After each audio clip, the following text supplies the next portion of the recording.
नमस्कार, मां प्रकाश तेजवानी तव्हांजो पंहिंजे हिन सिंधु चैनल में यूपीएससी जे वीडियो सीरीज़ में तव्हां सभिनि जी दिली आज़ियां थो कयां। हिन चैनल ते असां पहिरीं यूपीएससी जे अलॻि अलॻि सिंधी ऑप्शनल जे वीडियोज़ खे अपलोड कंदा रहिया आहियूं। इन खां पहिरीं असां नाटक, इन खां पहिरीं असां तनक़ीद, डॉक्टर सुरेश बबलानी जिन वीडियो लेक्चर्स ठाहिया जेके असां यूट्यूब चैनल ते तव्हां तोड़ी रसायासीं। अॼु इन ई सीरीज़ में, इन ई क्रम में असां वटि जेको यूपीएससी जो नओं किताबु आहे उहो आहे आत्मकथा ते। आत्मकथा जेका पोपटी हीरानंदानी जी आत्मकथा आहे। इन आत्मकथा खे करण जे लाइ असांजो वीचार हूअं त ठहियो कोन पे कि केरु करे, पोइ लास्ट में जॾहिं असां वीचार कयोसीं त मूं इहो प्रपोज़ल रखियो त मां पंहिंजे गुरू खे इनवाइट कंदुसि। त अॼु ख़ुशनसीबी आहे त मां पंहिंजे गुरू खे मां वठी आयो आहियां कि उहे अचनि ऐं पंहिंजे लेक्चर जे मार्फत हिन आत्मकथा खे असां थोरी प्रेज़ेंटेशन जे हवाले सां सम्झाइनि। त मां अॼु शुक्रगुज़ार आहियां असांजे प्रोफेसर श्री राजलानी जी जा।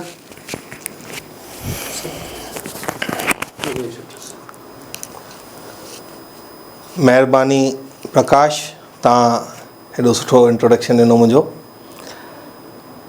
हीअ त असांजो फ़र्ज़ु आहे त असांजो कमु ई आहे पाढ़णु, ऐं मां तव्हांखे दिलि सां घणियूं वाधायूं ॾींदुमि त तव्हां हीअ चैनल शुरू कयो आहे।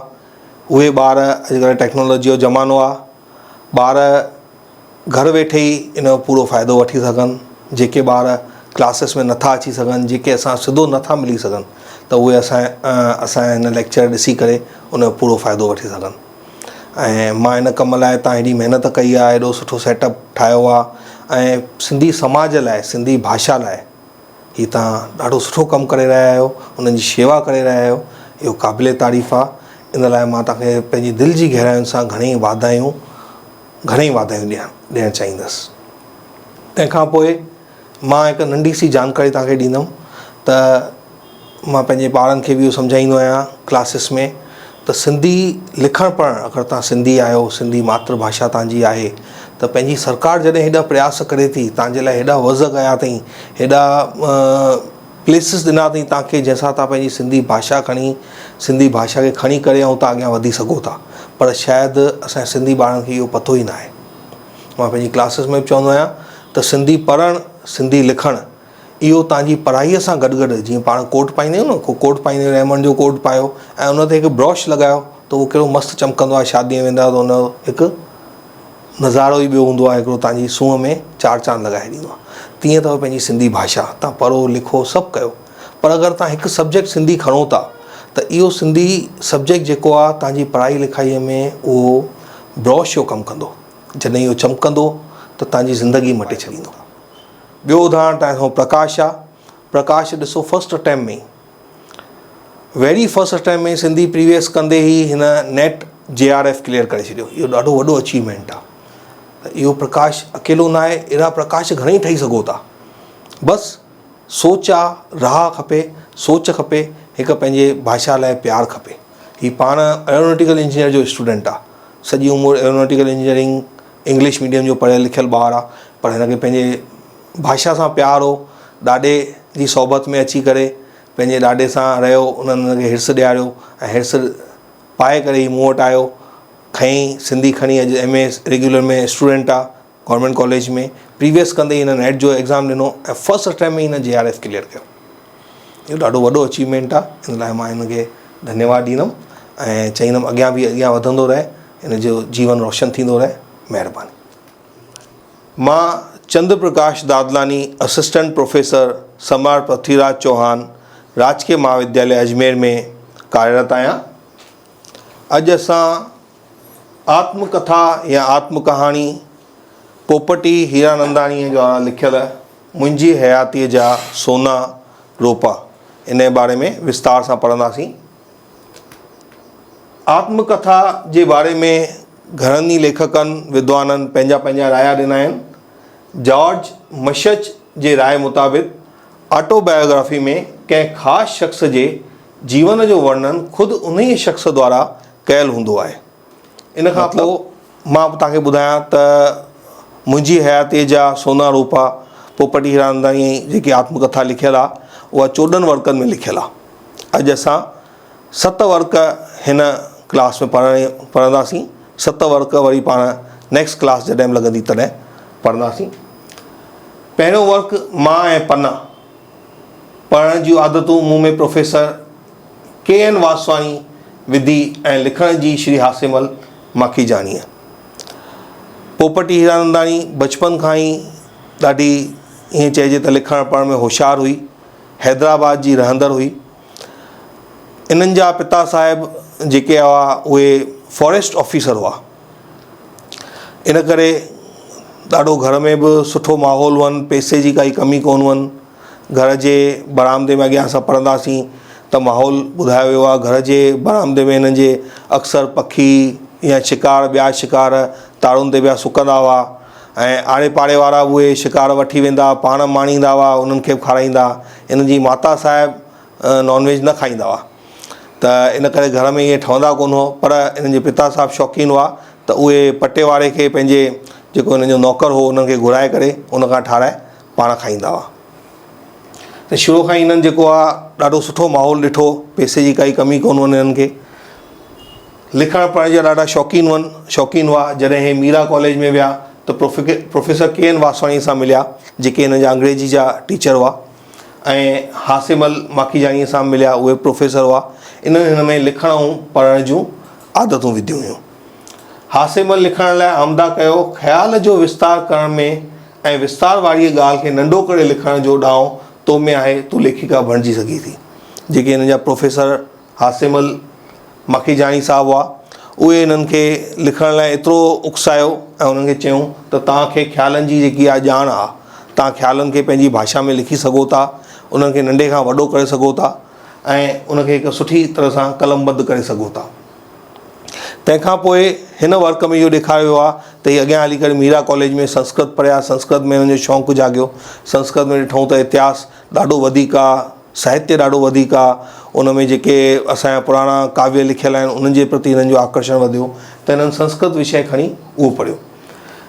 मीरा कॉलेज जो जेको थोरे समय खां पोइ पर कुझु कारण सां शुरू में त ॿार बि काफ़ी हुअनि, पर कुझु कारण सां पोइ इहो मीरा कॉलेज वापसि बंदि थी वियो, वरी खुलियो, वरी हिननि पढ़ियो। संस्कृत पढ़णु वक़्तु जेको हिननि खे जेके किताब हुआ उहे त हुआ ई, उन्हनि जे अलावा हिननि जो एतिरो शौक़ु जाॻियो जो हिननि बनारस यूनिवर्सिटीअ मां बनारस मां घणी किताब घुराए करे वक़्तु बि वक़्तु पढ़ंदा रहिया।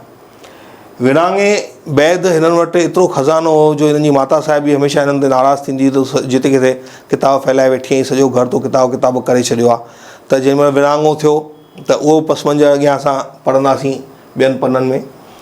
त उन में जेको आहे विरांगे वक़्तु जंहिं महिल लॾ पटार थी त हिननि खे हिते हिंदुस्तान में शिफ्ट कयो वियो त उन वक़्तु जाम किताब हुआ, पर समय अहिड़ो हो, माहौल अहिड़ो हो जो ही रुगो 2 वॻनि में उतां निकिता, ॿियो कुझु बि खणी पाण सां कोन निकिता। जेके हिननि जी मिल्कियत हुई, किताब हुआ, उहे सभु उते सिंध में ई रहिजी विया।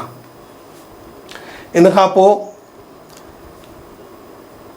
इन्हनि पहिरियों लेख उत्तम केरु स्त्री या पुरुष लिखियो, जंहिं इन लेख हिननि खे ॾाढी वाहवाही हिननि खे ॾियारी ऐं हिननि जो नालो हिकु साहित्य में दर्ज कराए छॾियो। विरांगे बाद संसार समाचार अख़बार लाइ लेख लिखिया, पपीअ जो ई पुकार। हफ़्तेवार अख़बार हिंदवासी में हर हफ़्ते लेख नाटक आखाणियूं हिननि जूं छपजंदियूं रहंदियूं हुयूं। हे विरांगे खां पोइ जेकी हफ़्तेवार हिंदुस्तान मां हिंदवासी अख़बार निकिरंदी हुई उन्हनि में बि हिन समय समय ते पंहिंजा लेख, कहाणियूं, नाटक ॾिना जेके छपजंदा रहिया। हे हिकु ॾाढी सुठी लेखिका, न सिर्फ़ु नाटक हिन लिखिया, न सिर्फ़ु आत्मकथा लिखी, पर साहित्य जा ईअं चइजे त असांजे सिंधी साहित्य काफ़ी घणा हिननि भरिया आहिनि। हिननि सभा सां गॾु मिली करे ॾाढो कमु कयो। अॻियां हली करे पाण हिन विस्तार में थोरो पढ़ंदासीं। नंढे हूंदे ई जॾहिं ही 8 9 में हुआ त हिननि जे पिता साहिबु गुज़र करे विया। उनखां पोइ हिननि ॾाढियूं तकलीफ़ूं ॾिठियूं। पिता साहिब में हिकु कमी हुअनि, अॻियां हली करे उहो बि ॾिसंदासीं, उहो धीरे धीरे पाण अॻियां वधंदासीं।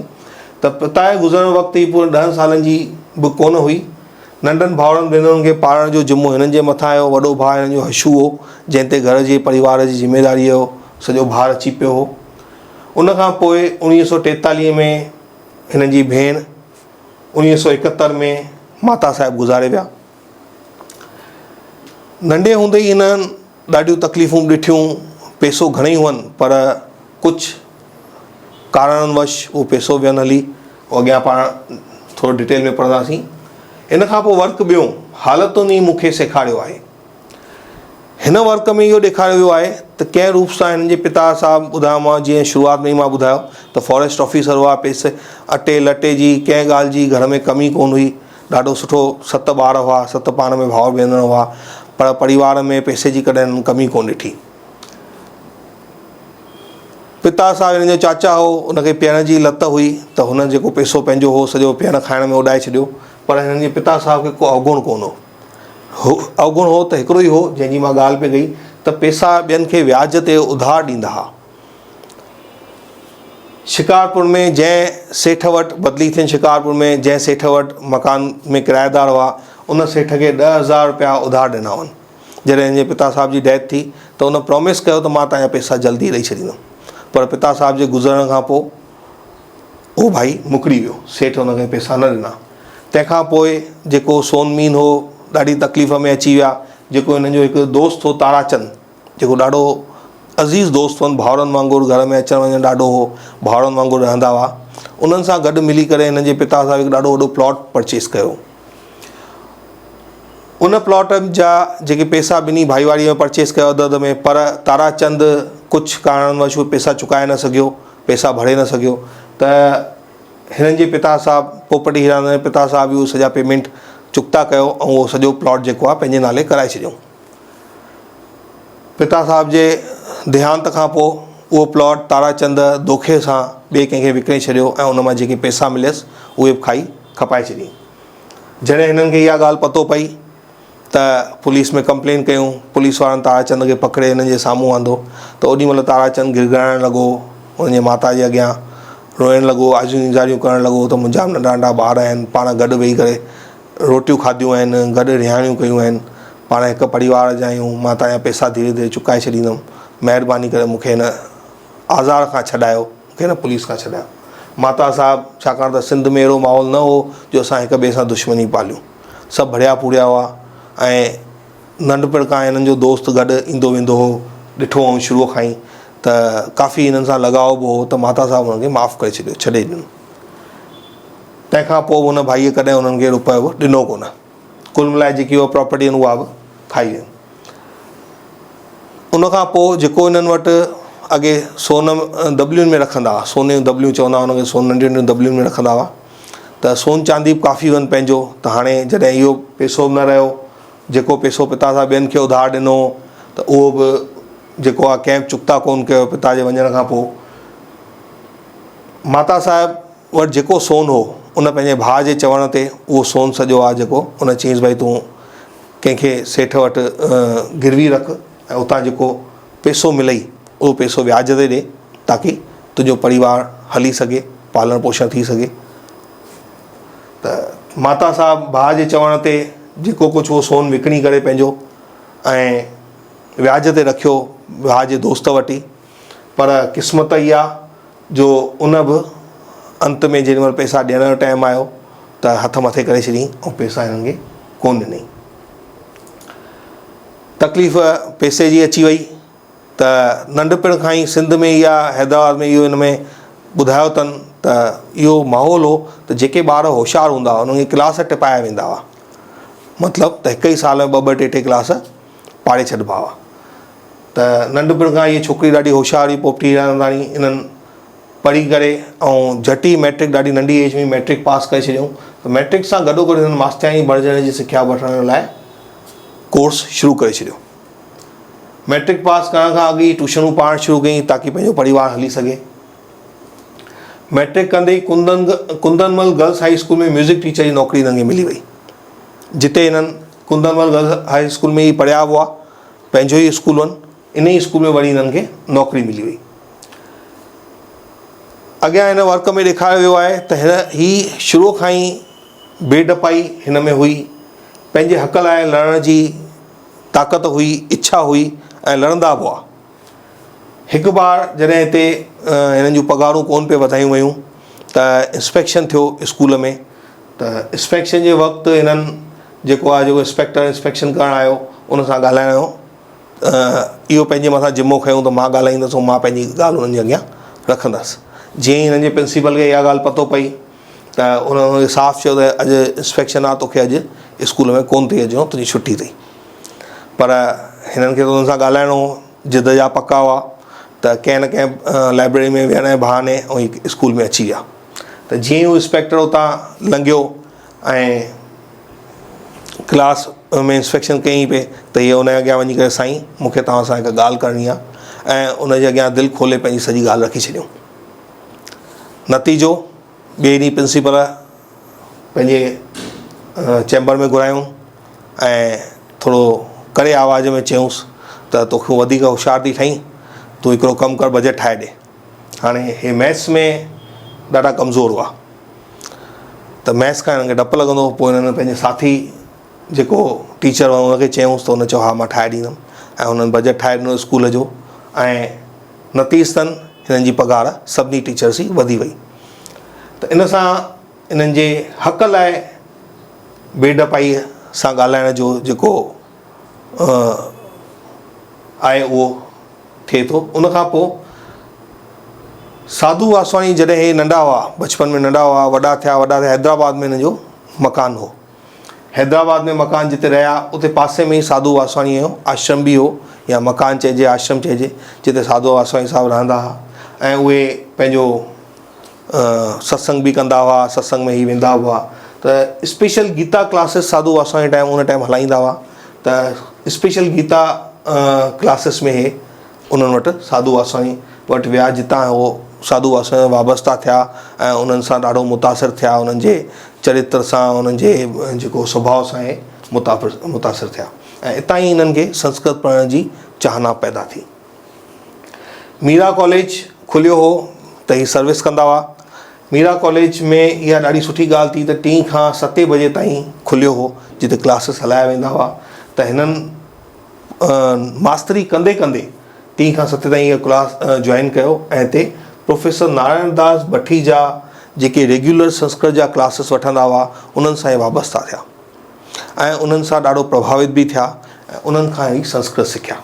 लगन ऐं उत्साह सां पढ़िया। पर मां जीअं ॿुधायो अॻियां हली करे मीरा कॉलेज वरी बंदि थी वियो कुझु कारणनि सां, वरी वापसि चालू थियो, ऐं कुझु उते मनमुटाव रहियो प्रोफेसरनि जो पाण में या छा, त उन लिहाज़ खां नारायण दास भट्टीजा जेको आहे छॾे विया, कॉलेज छॾे विया। त वरी उहा हिननि जी बेवाकाई चइजे, वरी टीचर्स लाइ पंहिंजे हक़ लाइ लड़िया, उतां जे प्रिंसिपल सां मिलिया, चयूं भई प्रोफेसर छॾे विया आहिनि त असांखे संस्कृत केरु पाढ़ींदो। ॿिया फैकल्टी हुआ त टीचर्स तेॾी महिल दॿ कढी चयूंसि त ॿियूं त छोकिरियूं आहिनि न, ॿियूं त पढ़नि थियूं न, ॿिया ॿार आहिनि, उन्हनि खे त काई तकलीफ़ कोन्हे, तोखे छो तकलीफ़ आहे। ओॾी महिल प्रोफेसर भट्टीजा जी जॻह ते जेको प्रोफेसर लॻायूं, उन प्रोफेसर खे संस्कृत जी साहब कोन ईंदी हुई, त हाणे उहो संस्कृत पाढ़े कीअं। त ॾाढी मुश्किलातुनि सां हिननि संस्कृत प्रोफेसर भट्टीजा जे घर विया, उते हिननि महिनत सां पढ़ी, ऐं अंत में हिननि ॾेखारियो आहे त 68% सां हिननि जेको आहे संस्कृत में BA कई। मुंबई में अचण खां पोइ सिंध मॉडल हाई स्कूल में मास्टराणी बणिजी ऐं उते पंहिंजूं सेवाऊं ॾिनई। इन खां पोइ वर्क टियों जोगी जादू लाइ विया। पिता जे देहांत खां पोइ हिन वर्क में ॾेखारियो अथनि त पिता जे देहांत खां पोइ मां जीअं ॿुधायो त हीअ ॾाढा समृद्ध परिवार में हुआ। माता जेकी माता साहब हुअनि उहा बि समृद्ध परिवार सां हुई। उन्हनि जा 2 भाउर हुआ, 2 भाउर ॾाढे सुठे पैसे वारा हुआ, ठेकेदार हुआ। उहे हॉस्पिटलुनि जा ठेका खणंदा हुआ। हॉस्पिटल में जेको कुझु नंढे खां वॾी शइ सप्लाई थींदी हुई उहा हिननि जा भाउर कंदा हुआ। भाउ जो वॾे मामे जो नालो गोपाल दास हो, जेको वॾो ठेकेदार हो। अस्पतालुनि में हर शइ पहुचाइण जा ठेका खणंदो हो। पिता जे मरण खां पोइ माता नानी वटि विया त नानी चयसि नंढा नंढा ॿार अथई, ॿारनि सां गॾु तूं अकेली कीअं हैदराबाद में पंहिंजो मकान वञ। पर उन्हनि वॾा माइट जीअं चिंता कंदा आहिनि त उन्हनि चयो न बेटा तूं उॾां न रही सघंदीअं, तूं हिते ई रहो, थोरा ॿार वॾा थियनि पोइ तूं वञी उते रहिजांइ। माता साहिब जो चयो मञी सभु ॼणा उते रहणु लॻा। हाणे उते 2 मामा, उन्हनि जी फैमिलियूं, नानी हिन प्लस हिन जी फैमिली ऐं हिकु मासी, 4-5 फैमिलियूं गॾु रहंदियूं हुयूं। त ॾाढो वॾो कुटुंब थी वियो। त बचपन हिन जो ॾाढो ख़ुशीनुमा गुज़रियो। मामो गोपाल दास वॾो ठेकेदार हो, इन करे पैसे जी काई कमी कोन हुई। अस्पतालुनि में हर शइ पहुचाईंदो, इन करे आए ॾींहुं घर में मलमल कपिड़नि जा थान ॾिसो, खीर ॾिसो, जे माखियूं ॾिसो, मतिलबु कंहिं शइ जी कमी न हुअनि। खाधे पीते जी, घीअ, देसी घीअनि जा दॿा भरिया पिया हूंदा आहिनि। एतिरो सभु कुझु पियो हूंदो घर में। त हिननि कमी ॾिठी कोन, खाइण पीअण जी काई कमी न। मामे कुदरती मामियूं ॿिन्ही मामनि जूं जेके वाइफ्स हुयूं उहे ॿई एक्सपायर थी चुकियूं हुयूं। त घर में लेडीस हूंदियूं आहिनि त झगड़ा बि थींदा आहिनि, पर हाणे मामियूं हुयूं कोन, झगड़ा जो को सुवाल न हो। पर ॿार काफ़ी मिली विया, 7 पाण में ई भाउ भेण हुआ, ॿिया हिननि जा मामा जा ॿार हुआ, मासीअ जा ॿार हुआ। त सभु सॼो ॾींहुं धमा चौकड़ी कंदा हुआ, सॼो ॾींहुं खिल मस्ती मज़ाक पाण में। चइबो आहे रे रला मथे खला, ॿार मतिलबु सॼो ॾींहुं। माइट परेशान रहंदा हिननि मां त भई सॼो ॾींहुं तव्हां मस्ती था कयो, कमु नथा कयो। पर माइटनि जी ॿारनि बिना सरंदी कोन हुई। अॻे घरनि में सिंधी पंहिंजे घरनि में पापड़ बि घर कंदा हुआसीं, त कचरियूं बि घर कंदा हुआसीं, जीअं अचार बि घर ठाहींदा हुआसीं। अॼुकल्ह त उहो ज़मानो ख़तमु थी वियो आहे। त तंहिं ज़माने में सिंध में बि वॾा जेके हुआ असांजा इहे सभु कम घर में कंदा हुआ। असां सिंधियुनि जा असां उहे खाइण पीअण में ॾाढा मशहूरु आहियूं। पापड़ थिया, इहे थिया, सभु असां हिंदुस्तान सॼे वर्ल्ड खे असांजी देन आहे। त ॿारनि खां माइट जेके आहे इहे नंढा नंढा कम कराईंदा, भई पापड़ ठाहींदा, वञी बेटा सुकाए अचो उस में, जे कचरियूं ठाहींदा त उहे सुकाए अचो, वरी खणी अचो तव्हां। त इहे कम उहे ॿारनि जे बिना माइटनि जी कोन सरंदी। पर धमा चौकड़ी त ॿार जिते मिलनि त उहे मञनि किथे था। मासीअ जा 9 ॿार, 7 पाण, 2 मामनि जा ॿार, सभु मिली करे धमा चौकड़ियूं, सॼो मस्ती कयूं। बचपन ॾाढो ख़ुशगवार, चवण जो मतिलबु आहे पोपटी हीरानंदाणीअ ॿुधायो आहे त मुंहिंजो बचपन ॾाढो ख़ुशगवार गुज़रियो। खाधे पीते जी, पैसे जी, लटे जी काई कमी कोन रही। उन खां पोइ असां ॿार, हेॾो वॾो परिवार हो त हुन में काई रही कोन। वॾा जीअं थिया त वञी पंहिंजी हैदराबाद जी जाइ में विहणु शुरू कयूं। त उते हिननि जी माता साहिबु हिननि खे बिल्कुलु सख़्तीअ सां हलाइणु शुरू कयो। सख़्तीअ जो मतिलबु इहो न आहे न मार कुट। सिंध में बि माइट कॾहिं ॿारनि ते हथु कोन खणंदा हुआ। सख़्तीअ जो मतिलबु आहे उन्हनि खे तहज़ीब तमीज़ सेखारणु।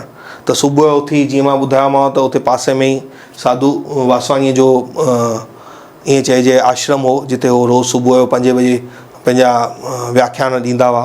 त माता साहिबु सभिनी ॿारनि खे चवंदी तव्हांखे सुबुह सवेल उथिणो आहे, सवेल उथी सनानु पाणी करे साधू वासवाणी साहिब जे उते आश्रम में वञी व्याख्यान ॿुधिणो आहे। ऐं पोइ तव्हांखे पंधु करे अचिणो आहे, पासे में वॉकिंग एरिया हो, उते पंधु करे अचिणो अथव, तॾहिं मां तव्हांखे नाश्तो ॾींदुमि, न त नाश्तो न ॾींदुमि। अॻे सिंध में नाश्ता बि खाइबो आहे, देसी घी जूं कुटियूं या सेऊ पटाटा या दाल पूड़ियूं वग़ैरह इन तरह जा। त ॿारनि खे अॻे इहे नाश्ता वणंदा हुआ, मालपुड़ा इहे ॻाल्हि वणंदियूं हुयूं। त ॿार इन लालच में नाश्तो अमां ॾींदी कोन, सख़्ती कंदी ॾींदी कोन। त इन करे सुबुह सवेल उथी करे वेंदा हुआ, व्याख्यान ॿुधंदा हुआ ऐं वञी करे उते पंहिंजे पंधु बि कंदा हुआ। त इन सां इहे जॾहिं उते वञणु लॻा, व्याख्यान ॿुधणु लॻा, त हिननि खे संस्कृत जो चाव बि ॾाढो वधियो। इन खां पोइ वर्क चोथों, हूअं त हिन में ॾाढो विस्तार सां लिखियलु आहे। तव्हां पढ़ंदव त नॉविल आत्मकथा, नॉविल चओ आत्मकथा चओ, ॾाढो बहितरीनु लिखियलु आहे। एतिरी सुठी लिखियलु आहे जो पढ़ण वारो जॾहिं महिल उनखे पढ़णु शुरू थो करे त इच्छा नथी थिए त उहो छॾिजे। अंत ताईं असांखे उनखे पढ़ण में मज़ो थो अचे ऐं हिक खां पोइ हिकु पाण में वर्क जुड़ियल आहिनि। हिननि पंहिंजी जीवनीअ खे सॼो निचोड़े करे कलमबंद कयो आहे ऐं लिखण में पूरी सचाई बि पंहिंजी कमु आंदी अथनि। ईअं न आहे त हुन में कुझु पंहिंजी मिलावट कई अथनि या छा, पढ़ण सां साफ़ ज़ाहिर थो थिए त पोपटी हीरानंदाणीअ पंहिंजे जज़्बातनि खे ॾाढे सुहिणे नमूने सां कलमबंद कयो आहे। आत्मकथा जी हिकु ॿी विशेष खूबी अथव त आत्मकथा, हूअं त आत्मकथा में इहा विशेषता आहे त आत्मकथा लेखक जेको आहे उन टाइम जो जंहिंमहिल पंहिंजूं घटनाऊं लिखे थो, जेके उन सां घटिजूं, जॾहिं उहो शयूं लिखे थो उन सां गॾु गॾु उन समय जे वातावरण जी बि ॼाण पूरी तरह सां ॾिए थो। ऐं वातावरण जी ॼाण सां पाण खे पतो थो पए त उन वक़्तु कहिड़ो पस मंज़र हो, सियासी हालतूं कहिड़ियूं हुयूं, उतां जो वातावरण कहिड़ो हो, आब हवा कहिड़ी हुई। त जेॾीमहिल तव्हां हीअ पढ़ंदव त तव्हांखे ईअं लॻंदो तव्हां पाण सिंध में पहुची विया आहियो, सिंध हैदराबाद में पहुची। छाकाणि हैदराबाद में रहण वारी हुई त हैदराबाद जो ई हिन जिते जिते पंहिंजे घटनाउनि जी ॼाण ॾिनी आहे उते हैदराबाद जी बि ॼाण ॾिनी अथई। त तव्हांखे ईअं लॻंदो त मां ख़ुदि हैदराबाद में घुमी रहियो आहियां। अहिड़ो सुठे नमूने ऐं सुहिणे नमूने लिखियो अथई। मां कोशिशि कई आहे ॾाढे नंढे रूप में हिते प्रस्तुत करण जी। वर्क चौथे में 80 भाउर भेनर सभु 7 ॼणा, टोटल 7 भाउर भेनर हुआ। सखर में 2 दफ़ा मां खुॾ तां किरी पई हुअसि। 2 दफ़ा हे छाकाणि मस्ती कंदा पाण में, त सखर में जेॾी महिल रहंदा त खुॾ तां 2 दफ़ा किरी पई हुई। त माता साहिबु हिननि जी वठी वञी, जेको तंहिं ज़माने में त छा नीम हकीम हिननि वठी वञी करे ठीकु कराइबो हुआ, को डॉक्टर एतिरो हो कोन। त मुस्लिम हिकु हो जेको इहे हॾा वॾा ॿधंदो, ऐं को कॉमर्शियल बि कोन हुआ, पंहिंजे रुगो सेवा भावना सां आड़े पाड़े जा दुख सुख कंदा हुआ। त उते जंहिंमें मुस्लिम वटि वेठी त माता साहिब खे मुस्लिम चए थो, भई छोकिरो तव्हांखे वणे कोन थी आहे, जो रोज़ु हिन हॾ था भॼायो, नथी वणे त मूंखे ॾेई छॾियो, मां पालींदसि। उन खां पोइ शिकारपुर, हिकु दफ़ो शिकारपुर में हिननि खे घुमणु फिरणु बचपन खां ई शौक़ु हो ॾाढो। त पिता साहिब सां गॾु ई जंहिं पिता साहिब हिननि जो वेंदा हुआ जंगल में ॾिसण या दौरे ते वेंदा हुआ, त फॉरेस्ट ऑफिसर दौरनि ते आए ॾींहुं वेंदा रहंदा हुआ। त हे उन्हनि सां गॾु हिकु दफ़ो हुते वियूं हुयूं, शिकार बि ॾिठो वञि। त अंग्रेज़नि जो ज़मानो, अंग्रेज़नि जो राज हो तेॾी महिल, त अंग्रेज़ पंहिंजो रुगो ॾेखाव वधीक हुओ उन्हनि खे। त शिकार करण लाइ ॾाढी टोली हलंदी हुई। त जंहिंमें शिकार थींदो कंहिं जंगली सूअर जो या छा, त वीचारे जीअरे खे पहिरियों त डुकाए डुकाए डुकाए डुकाए भॼाईंदा, साणो करे छॾींदा। जंहिं साणो थी थकिजी पवंदो त हुनखे रस्सियुनि सां ॿधी करे वण ते लटकाए ॾींदा। पोइ को अंग्रेज़ ऑफिसर जेको हूंदो उहो हुन मथे ते बिल्कुलु अॻियां खां वञी करे शूट कंदो।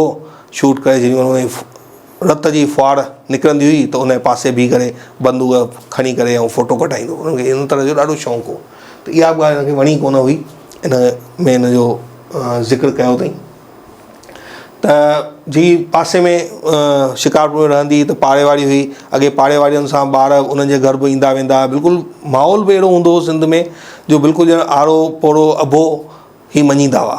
पाड़े वारा पंहिंजे परिवार वांगुरु ई हूंदा हुआ। त उन्हनि सां गॾु बाज़ारि घुमणु वई हली। बाज़ारि घुमणु वई, बाज़ारि में अॻियां उहो गुम थी वई। उहा जेकी पाड़े वारी हुई उहा अॻियां वई हली ऐं हे पुठियां रहिजी वई, गुम थी वई। गुम थी वई त किन मुसलनि हिनखे ॾिसी वरितो, हिन खणी भॼणु लॻा। त हिन पुठियां रड़ियूं कयूं। त उते जवान जेके हुआ उन्हनि उन जूं आवाज़ ॿुधियूं ऐं जवान हिनखे बचाए वरितो। बचाए करे उहे हिननि खे खणी करे हंज में घर घर पुछणु लॻा, घिटी घिटीअ में, सखर जी घिटी घिटीअ में पुछणु लॻा, भई हीअ निमाणी न्याणी कंहिंजी आहे, हे छोकिर कंहिंजी आहे। त माता साहिब हिननि जी ॿाहिरि बीठा हुआ, उन्हनि ॾिसी उन्हनि खे वठी वरितो। इन तरह हिननि जीवन में पंहिंजो ॿुधायो आहे। ॿियो हिननि पंहिंजे घर जे माहौल जे बारे में ॿुधायो आहे। त ॿुधायोमांव जीअं हिननि जे पिता साहिबु फॉरेस्ट ऑफिसर हूंदा हुआ, त घर में कंहिं ॻाल्हि जी कमी कोन हुई। शिकार जेके हुआ उहे हमेशह अंगण में पिया सुकंदा हुआ, लटकंदा हुआ, तारुनि ते मारे ईंदा हुआ, तीतर बटेर वग़ैरह पिया सुकंदा हुआ। उनखां पोइ कोयला थिया, ॾंदण थिया, इन्हनि जूं गूणियूं बि हमेशह आगुण में पयूं हूंदियूं। त मां ॿुधायोमांव पाड़े जो माहौल बि ईअं, पाड़ो ईअं हूंदो जिन को सॼो परिवार हुजे। त पाड़े में जॾहिं जंहिंखे का शइ खपंदी हुई, गीह जा दॿा बि हिन जे पिता आगुणनि में भरिया पिया हूंदा। त जंहिंखे बि ज़रूरत पवंदी ईंदा पाड़े वारा, अड़े फलाणी मुंहिंजा ॾंदण आला आहिनि, मां हिकु गुण खणाए थी वञे, ऐं बिना पुछे ई खणी वेंदो। पर कॾहिं ईअं न लॻंदो त भई यार हे छो था खणी वञे। अॼुकल्ह के अचे त सही घर में ईअं लॻंदो आहे जो बुखार अची वेंदो आहे पाण खे, पर तंहिं महिल इहो न हो माहौल। ॾाढो सुठो माहौल हो। त ईंदा हुआ ऐं माता साहिब मां जीअं ॿुधायोमांव खाईंदा पीअंदा कोन हुआ, नॉनवेज वग़ैरह कुझु न खाईंदा हुआ। त घर में वापरींदा कोन हुआ। पर पिता साहिब खे शौक़ु हो त पटे वारो ईंदो हो, घर में ठाहे वेंदो, उहे ॾेई वेंदो, उहे ॿाहिरि ई खाईंदा हुआ। त अक्सर जॾहिं शिकार विकार ईंदो त माता साहिब विराए छॾींदी पाड़े वारनि, भई तव्हां ई खाओ, मां त छा कंदमि एॾो। घर में खाइण वारो उहो भई हिकिड़ो मर्द, ॿियो केरु खाए कोन। त हिकु दफ़े हिननि घटना जो ज़िक्र कयो आहे त पिता साहिब शिकार मोकिलियो, त भई शिकार मारियो था मोकिलियूं। त माता साहिब जीअं हुननि जी आदत हुई, उहो सभु जेको शिकार आहे उहो विराए छॾियूं पाड़े वारनि में तुरंत। चयूं भई रखी छा कंदासीं, विराए छॾियूं। कुदरती पिता साहिब मोटिया त पाण सां गॾु कुझु महिमाननि खे वठी आया। त भई अॼु हलो उते पटे वारे खे वठी आया, भई ठाहे ॾिजांइ। उते अचनि त शिकार हथी न लभे। त अची घोर कयूं घर में, त भई मां मोकिलियो केॾांहुं वियो। मर्द नेचुरली घर ईंदा ऐं हिन तरह जो जंहिंजे लाइ मोकिलियूं महिमाननि लाइ उहो बि न थिए। त माता साहिब ओॾी महिल ई ॿारनि खे भॼायो पाड़े में, त वञो ॾिसो। त पाड़े वारा विया, जंहिं जीअं कंहिं अधु ठाहियो, कंहिं सॼो ठाहे छॾियो, कंहिं कीअं कयो। त उतां सभिनी हंधा खणी आया तरह तरह। मतिलबु उन टाइम महिमान जे अॻियां जिते हिकु डिश ठहियां उते 10 तरह जूं डिशूं नॉनवेज जो तयारु थी वियूं। त माहौल चवण जो मतिलबु इहो माहौल ॾेखारियो वियो आहे त पाड़ो बिल्कुलु एतिरो पाण में गॾियल मिसियल हूंदा जो हिक ॿिए सां लॼ कोन कंदा। का शइ कंहिं शइ जी ज़रूरत हूंदी हुई त पाड़ो ई सभिनी खां पहिरियों कमु ईंदो, उतां वञी हिक ॿिए खां वठी ईंदा, पंहिंजी ज़रूरत पूरी कंदा हुआ। असीं सभु भाउर भेनरूं हिक ॿिए जेॾा ई हुआसीं, लॻभॻि हिक ॿिए जेॾे सां मतिलबु आहे त हिननि में उमिरि जो तफ़ावत ॾाढो घटि हो। वॾो भाउ नेक्स्ट वरी 2.5 सालनि जो सभिनी भाउरनि भेनरुनि में अंतर हो। त इहे जेके आहे हिक ॿिए सां ॾाढो प्रेम सां रहंदा हुआ, विढ़ंदा बि हुआ, पर हिक ॿिए सां ॾाढो गॾु बि हुआ। दोस्त पंहिंजा हिक ॿिए जा पाण में ई हुआ, पाण सभिनी पंहिंजूं ॻाल्हियूं हिक ॿिए सां शेयर कंदा हुआ। सभिनी खां वधीक पोपटीअ पंहिंजो ॿुधायो आहे त असां जेको आहे असांजा सुठे में सुठा दोस्त, ईअं चइजे त असां पाण पंहिंजा भाउर भेनरूं ई हुआसीं। इहो हिन पंहिंजे वर्क में ॿुधायो आहे। असां नंढे खां नंढी ॻाल्हि, वॾे खां वॾी ॻाल्हि बि पंहिंजे भाउरनि सां, पंहिंजी भेनरुनि सां शेयर कंदा हुआसीं, वरी भाउर बि उन सां वॾियूं ॻाल्हियूं शेयर कंदा हुआ। शिकिल शबीयत और स्वभाव में धमू ऐं हशू हिक ॿिए जे सफ़ा उबतर हुआ। धमू वॾे में वॾो भाउ, हशू उनखां नंढो हो। धमू ॿुधायो वियो आहे न बिल्कुलु शांति स्वभाव जो, बिल्कुलु विनम्र, न कंहिंसां विड़े, न झगड़ो करे, न छा। ऐं हशू बिल्कुलु उनजो उबतर। हशू पंहिंजूं टोलियूं ठाहे सिंध में हलंदो। इन में ॾेखारियो वियो आहे त एतिरो मतिलबु हैदराबाद में अगरि को ॿिए शहर जा ॿार अचनि था या इहे मुस्लिम ॿार अचनि था, उहे कंहिं छोकिरीअ खे छेड़नि था या कनि था, ऐं हशूअ खे पतो पइजी वियो त उहे सभु पाण में मिली करे उन्हनि जी अहिड़ी ठुकाई कंदा जो वरी उहो तौबाऊं भरींदो, वरी अचण ई कोन कंदो। त सिंध में मतिलबु एतिरो सुठो हिननि हीअ मतिलबु छा आहे बिल्कुलु उबतर हो। ऐं हशू हो उहो इनकलाबी स्वभाव जो, हिन जेको पंहिंजी आज़ादीअ में ॾाढो सरगर्मीअ सां भाॻ वरितईं, इहो अॻियां हिननि ॿुधायो आहे। मोती ऐं नारायण हिकु जहिड़ा हुआ। मोती ऐं नारायण ॿई हिकु जहिड़ा, उन्हनि जो स्वभाव, उन्हनि जी हलणी चलणी कद काठीअ में अलॻि हुआ, पर स्वभाव में काफ़ी कुझु हद ताईं हिकु जहिड़ा। मुंहिंजी विची में शांती नानीअ ते वई हुई। नानी हिननि जी ॾाढी सुहिणी सुठी हुई, लंबी, तीअं ई हिननि जी भेण जेकी शांती हुई उहा ॾाढी सुहिणी, बिल्कुलु नानी वांगुरु, ऐं ॻाल्हाइणु बिल्कुलु थधो मिठो धीरे स्वभाव सां ॻाल्हाइणु। नंढड़ी कमला ऐं शांती ॿई थधियूं ऐं सांतीकियूं हुयूं। मां उन्हनि जो उबतर, पोपटी पंहिंजे बारे में ॿुधायो त मां बिल्कुलु उन्हनि जो उबतर हुअसि। मूं में गोड़ बि घणो हो। मां हर वक़्तु ॻाल्हाईंदी तेज़ हुअसि ऐं ॻाइण जो शौक़ु हो, ॻाईंदी हुअसि त ॾाढो ऊचे स्वर में ॻाईंदी हुअसि। पर माहौल में इहो हो त अॻे सिंध में खां ई हिननि ॿुधायो आहे त सिंध में असां जेके हैदराबाद में हुआसीं, आमिल, हैदराबाद जे पढ़ियल लिखियल परिवारनि खे आमिल चवंदा आहिनि। त आमिल परिवार जा हुआसीं त असां में जेके असांजी माताऊं हुयूं, असांजे धीअनि पुटनि में को फ़र्क़ु कोन कंदियूं हुयूं। ऐं मुंहिंजी माता त हिननि पंहिंजे ॿुधायो वर्क में त ॾाढा इनकलाबी स्वभाव जी हुई। उन कॾहिं बि धीउ पुट में फ़र्क़ु न कयो। कॾहिं ईअं न त धीअ घर जो वधीक कमु कंदी या पुट घटि कमु कंदा, ईअं न आहे। ॿई बराबरि कम विराए ॾींदी हुई, ॿिन्ही खे बराबरि कमु करणा आहिनि। उनखां पोइ वॾा थियासीं त ईअं बि न आहे त असांखे शालीनता न सेखारी। शालीनता, मर्यादा, हिकु छोकिरीअ में जेके नज़ाकत हुअणु खपे उहा बि असांखे सेखारियूं। वरी स्कूलनि में जेके मास्टरियूं हुयूं उहे बि हिन ॻाल्हि जो विशेष ध्यानु रखंदियूं हुयूं त छोकिरियूं कीअं थियूं हलनि, उन्हनि जी हलणी चलणी कीअं आहे, उन्हनि जो रहन सहन कीअं आहे, उन्हनि जो लाहिण पाइण कीअं आहे।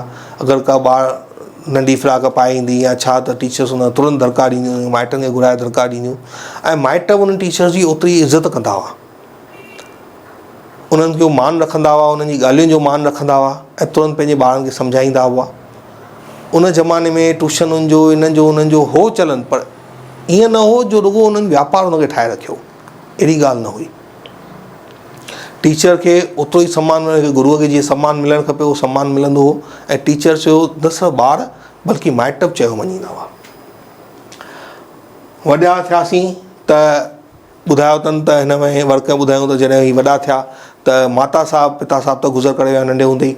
माता साहिबु बि हिन सां गॾु टेबल ते वेही गॾु खाईंदी हुई, ॻाल्हाईंदी वञु, खिलंदी वञु, टहिक ॾींदी वञु ऐं चवंदी वञु, हर ॻाल्हि में ॻाल्हि ॿोल में हिसो वठंदी वञु अॻियां थी करे ऐं चवंदी वञु त मां त तव्हांजो दोस्त आहियां न। एॾो हेल्दी एटमॉस्फेयर हो। असीं हिक ॿिए में ॿिन्ही क़रीब हुआसीं। मां तव्हांखे जीअं ॿुधायो, ॾाढो हिन में ॿुधायो त असां पंहिंजो पाण जा सभिनी खां सुठा दोस्त हुआसीं। असां हिक ॿिए सां पूरी तरह सां वाबस्ता हुआसीं, हिक ॿिए सां ॻाल्हियूं ॿोलियूं कंदा हुआसीं। इन खां पोइ ॿुधायो अथनि त वर्क 5 में पखी मिड़ोई न हंज। BA कोर्स में हिंदीअ में 60% ऐं संस्कृत में 78% मार्कूं खयमि ऐं सॼी यूनिवर्सिटी में 5 नंबर बीठियसि। प्रोफेसर भटीजा गदगद थी पियो ऐं मीरा कॉलेज में सालियाना उत्सव में संस्कृत पढ़ण तां मतभेद करे हिकु ॿी छोकिरी खे घुराए उनखे इनाम सां नवाज़ियो वियो। लियाकत जी बेक़दरी, इंसाफ़ जो खून ऐं सच चई ॾींदड़ खे सज़ा ॾियणु वग़ैरह जो इहो मुंहिंजो पहिरियों आज़मूदो हो। हिन वर्क में ॿुधायो अथनि त मीरा कॉलेज में घणियूं तकलीफ़ूं ॾिसी करे हिननि उहा संस्कृत पढ़ी ऐं मां जीअं ॿुधायो मीरा कॉलेज खे जेको आहे इलाहाबाद यूनिवर्सिटीअ सां जोड़ियो वियो हो। त हिंदीअ में हिननि 60% ऐं संस्कृत में 78% मार्कूं खयूं। जॾहिं भटीजा खे इहा ॻाल्हि पतो पई, ॿुधाइण विया भई साईं मां हेतिरो, त उहो ॾाढो गदगद थी वियो ऐं उनखे चयऊंसि भई तव्हां उन वटि पढ़िया संस्कृत, तव्हां फ़ी वठो। चई बेटा मुंहिंजी त सभिनी खां वॾी फ़ी तो इहा ॾेई छॾी आहे। अहिड़ा हूंदा मास्तर, गदगद थी पिया ऐं चयऊंसि मुंहिंजे लाइ त इहा ई वॾे में वॾी फ़ी आहे, तो हेॾो सुठा नंबर सां पास थी आई त मुंहिंजे लाइ इहा ई मुंहिंजी वॾी ख़ुशी आहे। एतिरे क़दुरु जो जंहिंमहिल भटीजा कुझु समय खां भटीजा साहब उतां छॾे करे सखर छॾे करे ॿिए हंधि विया त कुझु समय बैदि जॾहिं महिल ही टीचर हुआ पाढ़ींदा त उन्हनि पंहिंजे छोकिरे खे मोकिलियो ऐं छोकिरे अची पुछंदे पुछंदे पहुतो ऐं चयईं तव्हां पोपटी हिरानंदानी आहियो? चयईं हा। चयईं मां भटीजा साहब जो पुटु आहियां। ऐं उन्हनि मूंखे चयो आहे त छोकिरी तूं शादी कर त छोकिरी जेकी आहे तव्हांजी पसंदि जी मूंखे खणणी आहे। इहो ॿुधी करे पोपटी हिरानंदानी जी अखियुनि मां पाणी अची वियो। त अहिड़ा बि टीचर हुआ जेके एॾी उन्हनि इज़त बख़्शी। हिननि प्रिंसिपल सां मीरा कॉलेज में तेज़ ॻाल्हायो हो, चयो भई भटीजा साहब खे तव्हां छो कढियो आहे ऐं संस्कृत पढ़ण जे करे कुझु मतभेद हलिया हुआ। त उन टाइम जंहिं महिल रिज़ल्ट आयो त हिकु ॿी छोकिरी जेका उन कॉलेज में पढ़ंदी बि न हुई पर सियासत जे करे कंहिं वॾे माण्हूअ जी छोकिरी हुई, उनखे घुराए करे ऐं उनखे इनाम सां नवाज़ियो वियो। उनखे सालियाना जलसे में इनाम सां नवाज़ियो। हिनखे सॾु बि कोन कयो वियो सालियाना जलसे में। त हिन छोकिरीअ खे, हिन ॿार खे पहिरियों दफ़ो पोपटी हिरानंदानीअ खे इहो लॻो त लियाकत जी बेक़दरी, इंसाफ़ जो खून के रूप सां थींदो आहे। हिनखे पहिरियों दफ़ो इहो अहसासु थियो त हिन ज़माने में बेपरवाहीअ जी का इज़त कोन्हे।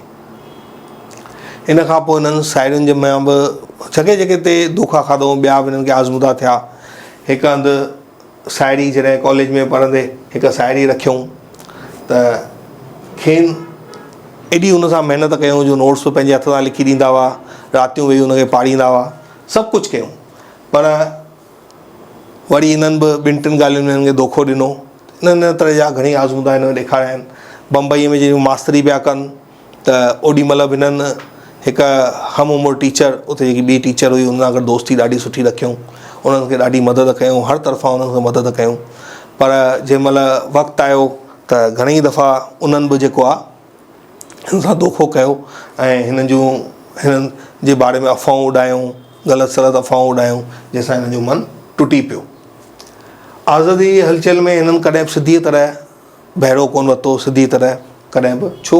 उन जो रीज़न बि इहो रहियो जो मां तव्हांखे ॿुधायो त पिता साहब हुआ कोन। त ॿारनि खे नंढेपण में ई पिता साहब ज़िम्मेदारी ॾेई आहे भई तोखे नंढनि भाउरनि बि हुननि खे पाढ़णो आहे।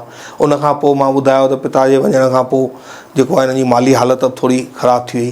त पंहिंजे परिवार खे पाढ़ण लाइ हिन नंढपण खां ई ट्यूशनूं शुरू कयूं, मास्तरी शुरू कई, मास्तर कंदा हुआ। पर हिन जो भाउ हशू जेको आहे उहो सरगर्मीअ सां बहिरो वठंदो।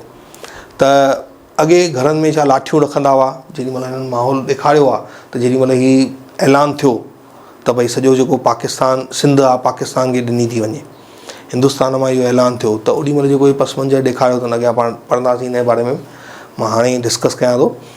त उन में ॾेखारियूं त ॿारनि खे, लेडीज़ खे, छोकिरियुनि खे, न्याणियुनि खे, इन्हनि सभिनी खे जेके वॾा हुआ उन्हनि तूतियुनि जूं पूड़ियूं ऐं ज़हर जूं पूड़ियूं उहे सभिनी खे ॾेई छॾियऊं। त भले का बि अहिड़ो मुस्लमान अचे घर में घिरी अचे करे, त एॾो माहौल ख़राबु थी चुको, लॾ पॾाण थी, मुस्लिम कम्यूनिटी हिंदुस्तान मां हिते लॾजी आई, त उन्हनि जिते ख़ाली मकान ॾिठा दर तोड़े उते पंहिंजा कब्ज़ा करे वेही रहिया। जिते हीराबाग हिननि ईअं होका ॾिना त हीराबाग जो हीरू असांखे सौंपे छॾियो, त ॾाढो मतिलबु ग़लति कम बि थिया हुआ। पाण सभु ॼाणूं था, जॾहिं असांजा वॾा हिते लॾजी आया केॾियूं तकलीफ़ूं हिते अची ॾिठूं ऐं उतां केॾियूं मुसीबतूं झेले करे आया।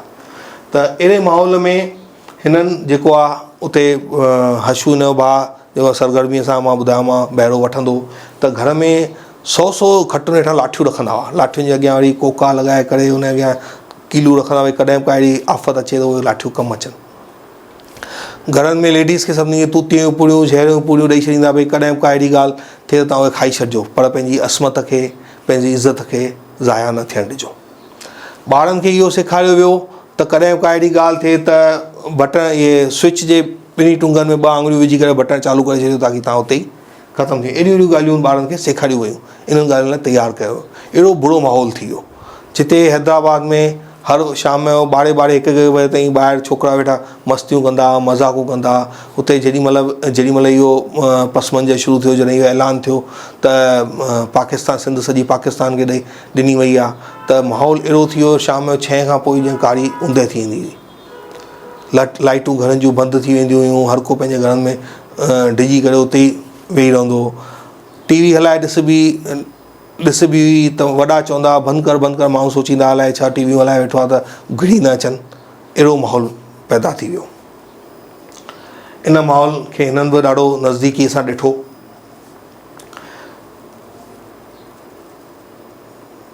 दादी हरी वासवाणी हिननि ॾाढियूं मतिलबु तकलीफ़ूं बि ॾिठियूं, घणेई धोखा खाधऊं, पर कुझु टीचर्स कुझु शख़्सियतुनि सां अहिड़ो बि न ही मिलिया जंहिंसां ही ॾाढो वाबस्ता थिया ऐं पंहिंजो जेको आहे उन्हनि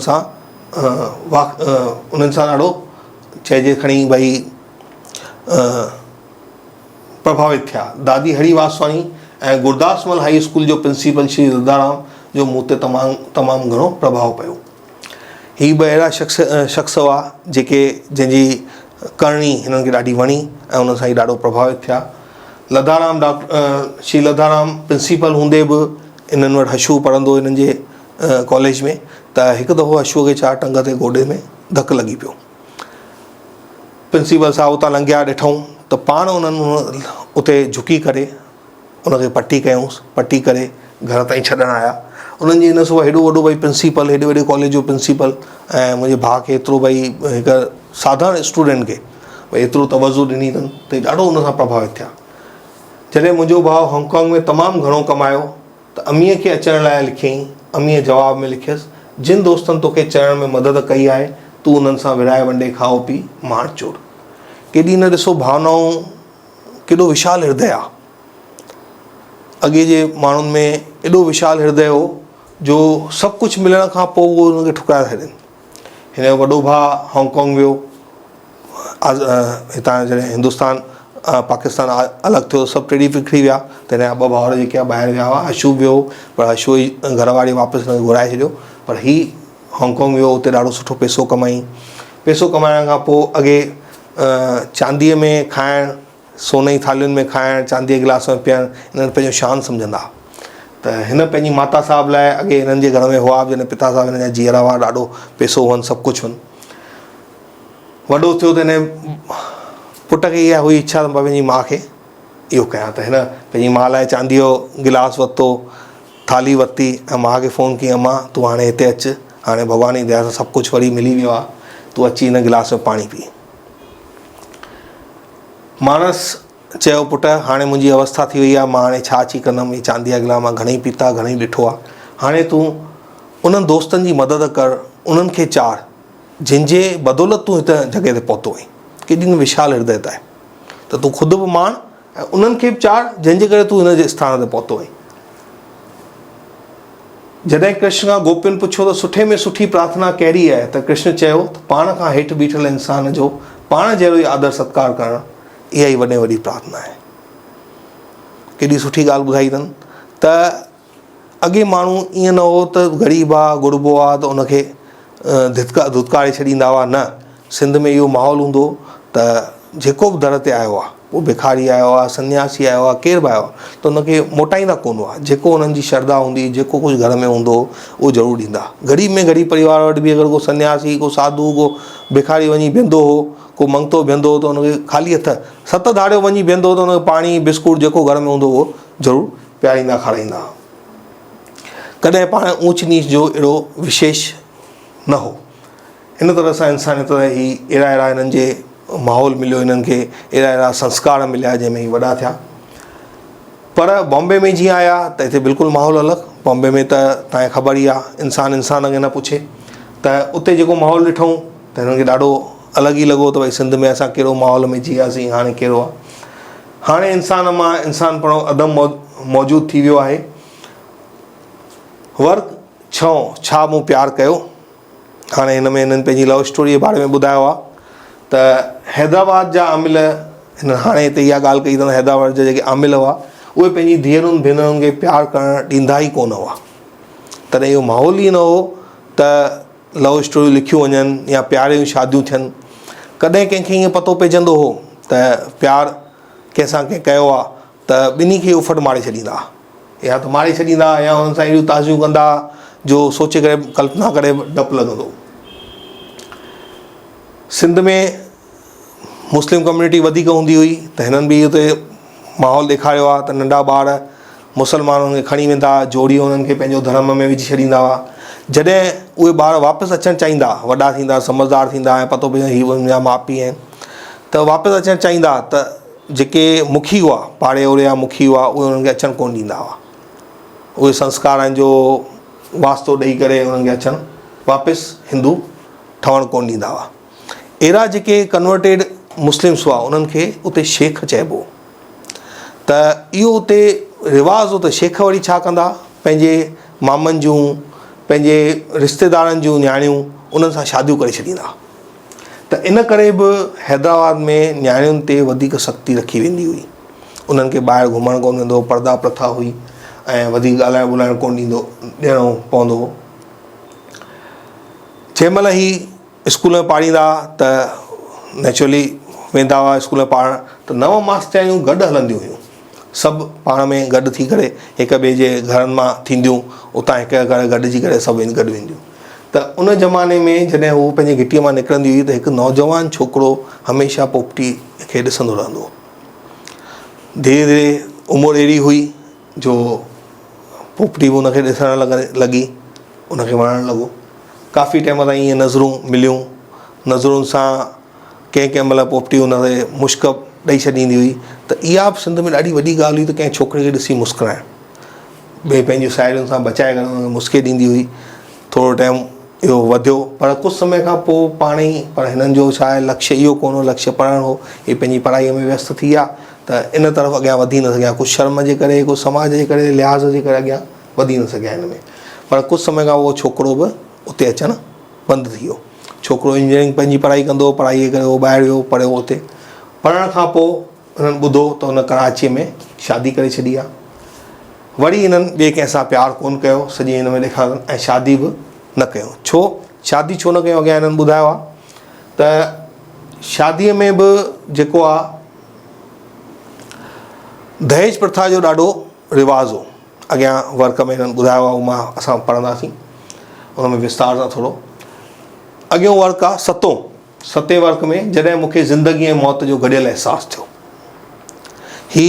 हिन वर्क में हिननि उहो ई मां तव्हांखे जीअं ॿुधायो त हिंदुस्तान पाकिस्तान जेॾी महिल आज़ादु थियो तेॾी महिल जेको माहौल थियो, उन माहौल जो हिन में वर्णन कयो वियो आहे। एॾो दर्दनाक वर्णन कयो वियो आहे त कीअं सिंध में कहिड़ो माहौल थी वियो जॾहिं इहो ऐलान थियो।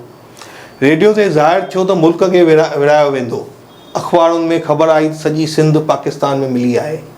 पनाहगीरनि सिंध में अचणु शुरू कयो। फ़ज़ा में डपु, हवा में हिरास ऐं दिलियुनि में दहशत छाइजी वई। किन नौजवान मुसलमान नारा हया त हीराबाद जूं हूरूं असांजे हवाले कयो। तंहिं ते अकी बकी दिलियुनि जी धड़कन तेज़ थी वई। हैदराबाद जी हवा, हैदराबाद जो पाणी, हैदराबाद जी ख़ुशबू अहिड़ी सुठी हूंदी हुई जो उतां जूं न्याणियूं लंबियूं चौड़ियूं सुहिणियूं कदावर हूंदियूं हुयूं। त इन करे हैदराबाद जूं हूरूं उन्हनि खे चवंदा हुआ, मशहूरु हूंदियूं हुयूं। जंहिंमहिल मुसलमान इहे नारा हया त माताऊं जेके माताऊं भेनरूं सभु डिॼी विया।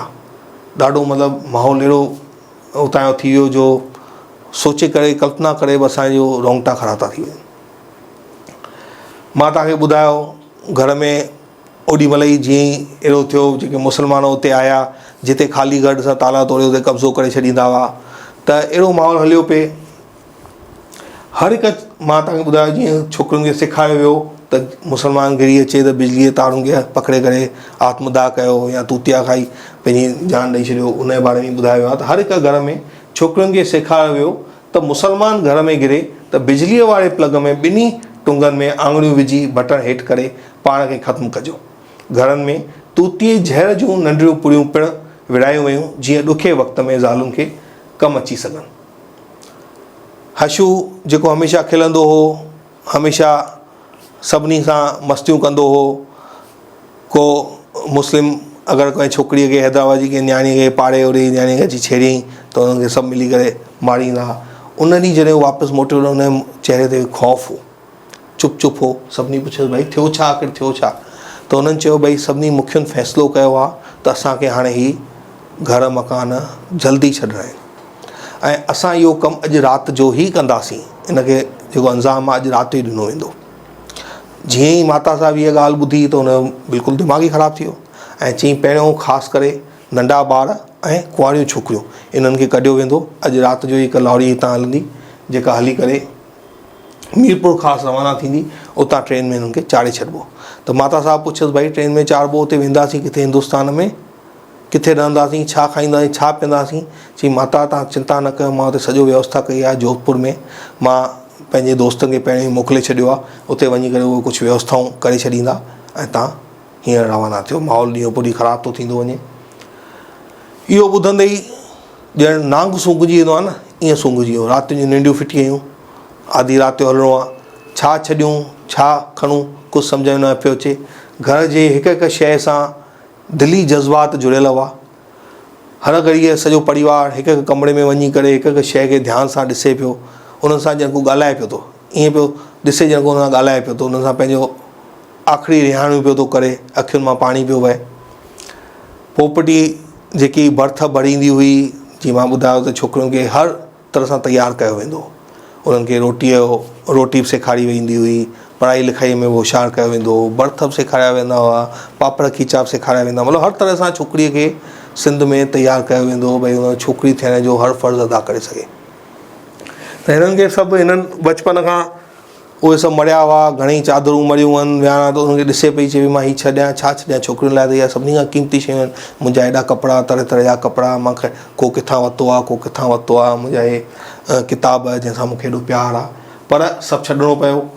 छो भाउ चयोसि भई बिल्कुलु थोरो सामान, थोरो ज़रूरत जो सामान, थोरा बासण, थोरो खाधे पीते जो खणो ताकी भई घटि में घटि सामान खणी हितां रवाना थी सघो।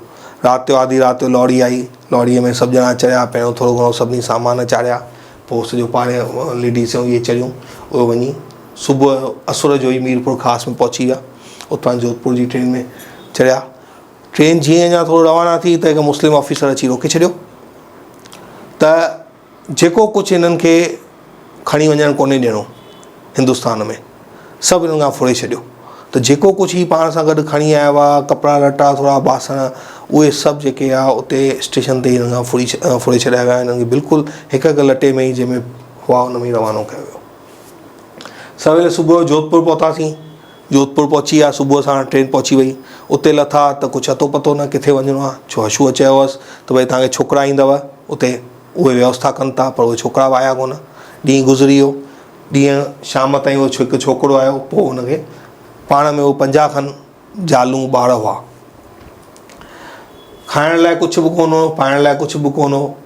उतां उहे हिकु छोकिरो आयो शाम जो, हिकु बंगले में वठी वियनि, चयूं तव्हांखे हाली हिते ई रहणो आहे। हाणे कुझु हो कोन खाइण लाइ, छा खाऊं छा पियूं। थोरा घणा कंहिं वटि पैसा हुआ, हिकु अधु ॾींहुं त ईअं बुख में कढियऊं। पोइ 2-टे छोकिरियूं वयूं, जवान छोकिरियूं, मां बि हुन सां पोपड़ी ॿुधायो, मां बि हुन सां गॾु वियुमि। वठी आयुमि थोरो घणो सामान, जंहिं वटि थोरा सभु पैसा इकठा करे वियासीं, सामान वठी आयासीं। सामान वठी पोइ सभिनी खे हिसाब सां तोड़े तके ॾींदा हुआसीं। भई ॿारनि खे हिकु हिकु फुल्को, वॾनि खे अधु फुल्को ईअं करे ताकी भई ॿार बुख न रहनि, थोरो हुनजो पेट भरिजे ऐं ताकी असांजो दिमाग़ु कमु करे।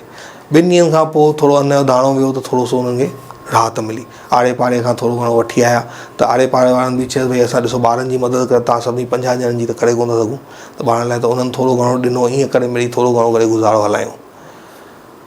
कपिड़ा 4-5 ॾींहं सनानु बि कोन कयूं, उहे ई पातऊं। 4-5 ॾींहंनि खां पोइ जेको पासे में हैंडपंप हो कयो, हुते सनानु कयूं, थोरा घणा कपिड़ा धोए उते अंदरि सुकायूं कयूं। धीरे धीरे उहो पंहिंजे हुन माहौल में ढलिजण जो प्रयास करणु लॻा। वरी अची ॿार ॿियनि जी चिंता थियनि, पंहिंजे मर्दनि जी चिंता थियनि अची करे। मर्द अञा ताईं आया कोन, हुननि जो को अहवालु कोन आयो आहे। जेको को हिकु अधु माण्हू उतां अचे उहो अची ॿुधायो तव्हांजा हालात अञा बिगड़ंदा था वञनि, त उहो पंहिंजो पाण कोसणु लॻनि लेडीज़, त अजायो असां मर्दनि खे छॾे आयासीं, तंहिंखां हुननि सां गॾु उते ई मरी पऊं आहे त वधीक सुठो थिए हा। हाणे असां हिते अकेलो छा कंदासीं, न को कुझु आहे न को छा। महीने खां पोइ हिकु अन जी जेकी आहे ट्रेन जी ट्रॉली चओ या कुझु बि चओ आहे, उतां जेको सामान जब्त थी वियो हुओ वापसि मोकिलियूं, कीअं करे हुननि छॾाए करे उतां मोकिलियो। महीने अध खां हुननि पहुतो त उहो जॾहिं पहुतो त हुननि पेट भरे रोटी खाधी त हुननि खे पोइ थोरी आथत थी। मर्द बि अची मिलिया, पोइ थोरे टाइम धीरे धीरे मर्द बि अची मिलिया।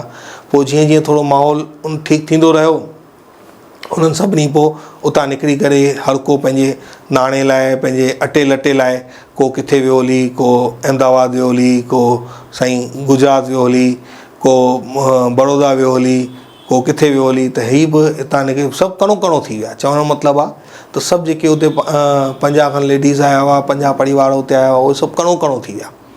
अटे लटे लाइ को किथे, को अजमेर हली आयो, को बॉम्बे वियो हली, को कल्याण वियो हली, सभु मतिलबु टिड़ी पखड़ी विया। ऐं हुते त ही पोपटी हिरंदाणी पहिरियों अॻियां विया हली, पहिरियों बड़ौदा खां पोइ वरी बॉम्बे शिफ्ट थी विया। इहो वातावरण में माहौल हिन वर्क में ॾेखारियो आहे। अॼु असां तेसि ताईं पढ़ंदासीं, ॿिए दफ़े ॿी क्लास में असां इन खां अॻियां पढ़ंदासीं।